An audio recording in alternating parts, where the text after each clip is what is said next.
आप सभी को नमस्कार। आज मैं आप सभी के समक्ष सूर्य पत्नी संज्ञा की एक कथा लेकर आई हूँ। संज्ञा कौन थी, किसकी बेटी थी? तो श्रवण करते हैं ये कहानी। देवलोक के शिल्पकार विश्वकर्मा की एक पुत्री थी। उसका नाम था संज्ञा। वह दिन भर तपती धूप में खेला करती थी। सूर्य की तेज किरणों का उस पर कोई असर नहीं होता था। संज्ञा जब बड़ी हुई तो एक दिन विश्वकर्मा और उसकी पत्नी ने संज्ञा को बड़े मुग्ध भाव से सूर्य को निहारते देखा। यह देखकर विश्वकर्मा बोले, देवी, ऐसा लगता है कि हमारी बेटी सूर्य पर मोहित हो गई है।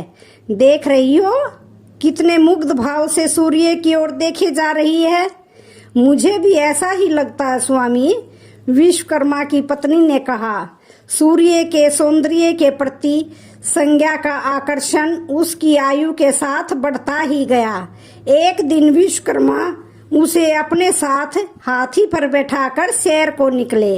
अपनी पुत्री को सूर्य की ओर निहारते देख उन्होंने पूछ लिया, बेटी, अब तुम छोटी नहीं रही। सोचता हूँ तुम्हारा जल्दी ही विवाह कर दूं। बताओ किस देव को तुम चाहती हो? पिताजी, आकाश में सूर्य से बढ़कर कोई तेजस्वी नहीं है, संज्ञा ने उत्तर दिया।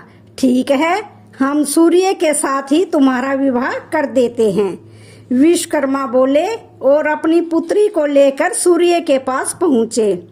उन्होंने अपनी पुत्री की इच्छा सूर्य देव को बताई तो उन्होंने उनका प्रस्ताव शीघ्र ही स्वीकार कर लिया।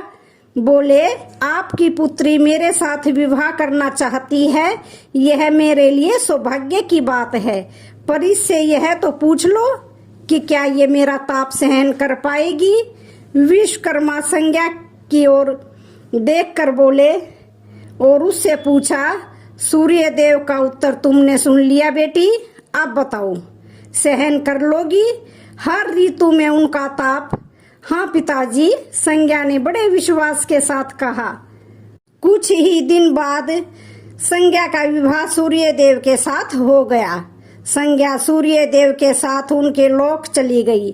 पति के साथ संज्ञा के दिन सुखपूर्वक बीतने लगे।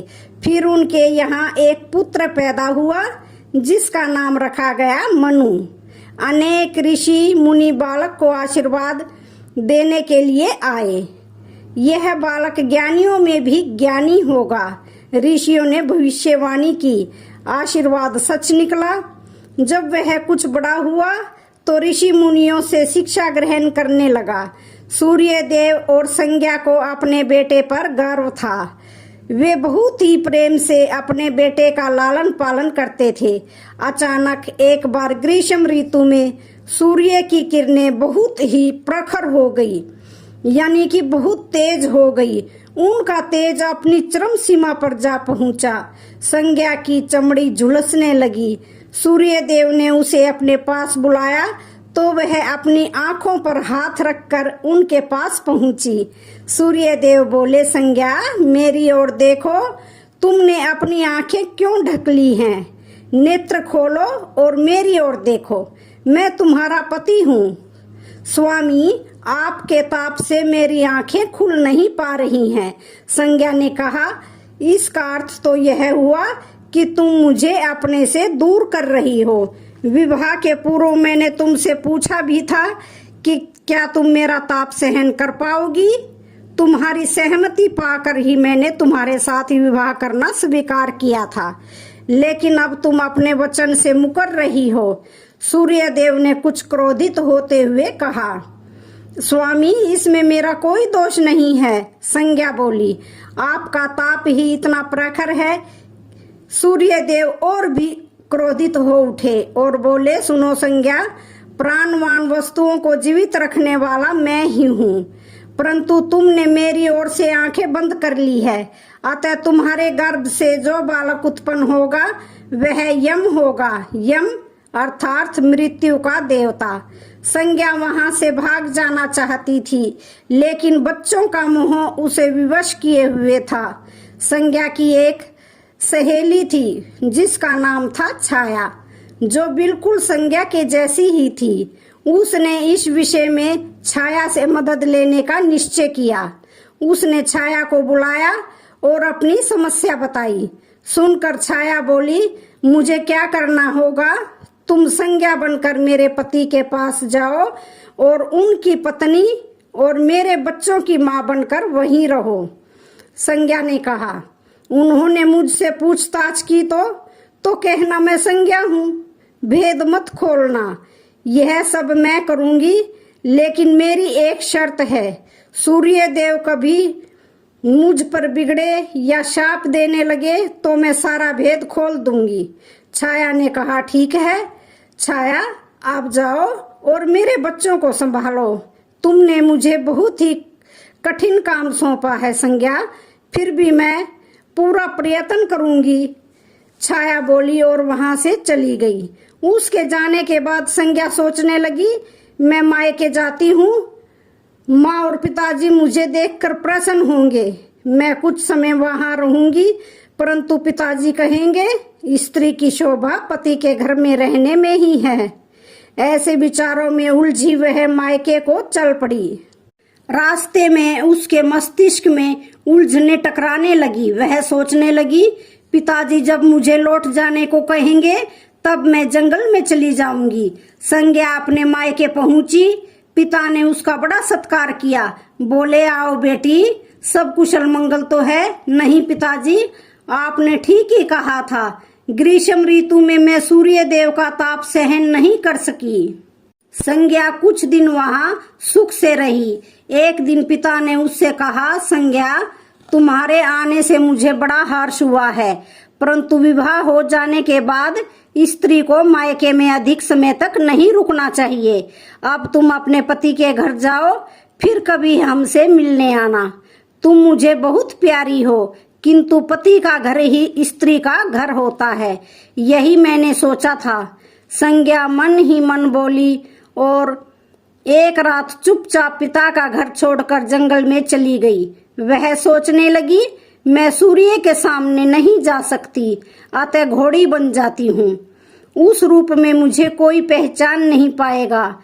घोड़ी का रूप धारण कर संज्ञा तपस्या करने लगी।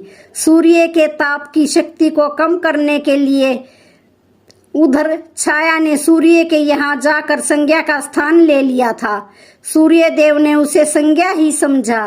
वे बोले, तुम लौट आई मेरे यहाँ, क्षमा कर दो स्वामी, मैंने अपनी दुर्बलता को जीत लिया है।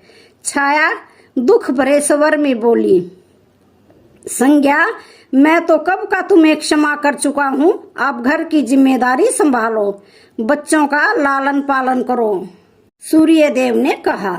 छाया ने कक्ष में लेटे दोनों बच्चों पर निगाह डाली और घर की जिम्मेदारी संभाल ली। छाया इस घर में सुखी थी। वह प्राय सोचा करती, बेचारी संज्ञा, कितना अच्छा घर त्यागना पड़ा उसे, क्या वह कभी नहीं लौटेगी? समय पाकर छाया को एक पुत्र हुआ। पुत्र पैदा होने के बाद वह कुछ चिंतित रहने लगी। मुझे यह नहीं भूलना चाहिए कि मैं संज्ञा की ही छाया हूँ। छाया ने एक पुत्र और पुत्री को जन्म दिया। अब छाया का व्यवहार बदलने लगा, क्योंकि उसके अपने बच्चे हो गए थे, लेकिन संज्ञा के बच्चों को ताड़ने और उनके साथ दुर्व्यवहार करने लगी।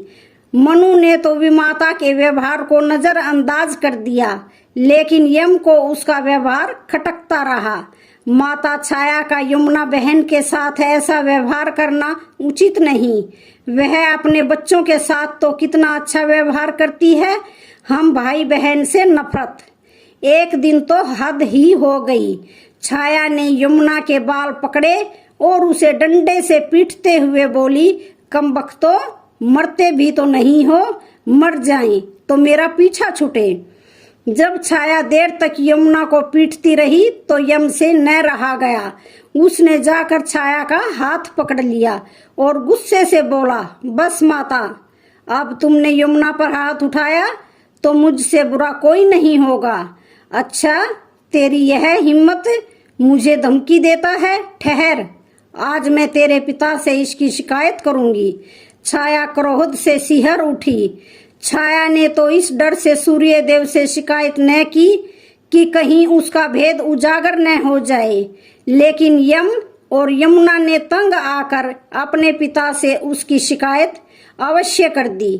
पिताजी, यह स्त्री हमारी मां नहीं है। यम ने कहा, हाँ पिताजी, पुत्र माता से विमुख हो सकता है, परंतु माता की ममता कभी खत्म नहीं होती। यमुना भी बोल उठी, मैं देख लूंगा, तुम जाओ, डरो नहीं, सब ठीक हो जाएगा। ऐसा सूर्यदेव ने बच्चों को कहा और उनका धैर्य बंधाया। लेकिन बच्चों के जाते ही वे सोच में पड़ गए।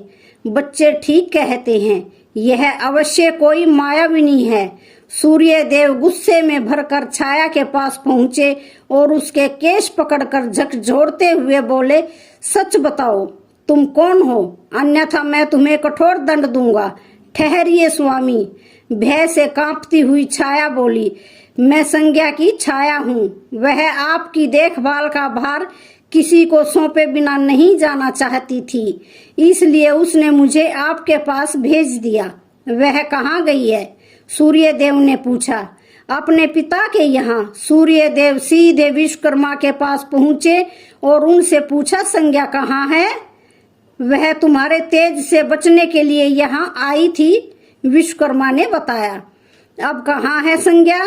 मैंने ध्यान करके पता किया कि उसने घोड़ी का रूप ले लिया है। वह जंगल में घूमती रहती है और तुम्हारे तेज को घटाने के लिए तपस्या कर रही है, विश्वकर्मा ने बताया। तो आप मेरा तेज घटा दीजिए, फिर उसे खोजने के लिए चलते हैं, सूर्यदेव बोले। विश्वकर्मा ने सूर्यदेव के तेज का 8वां भाग छांट दिया, जिससे उनका तेज घट गया। फिर वे संज्ञा को खोजने निकले।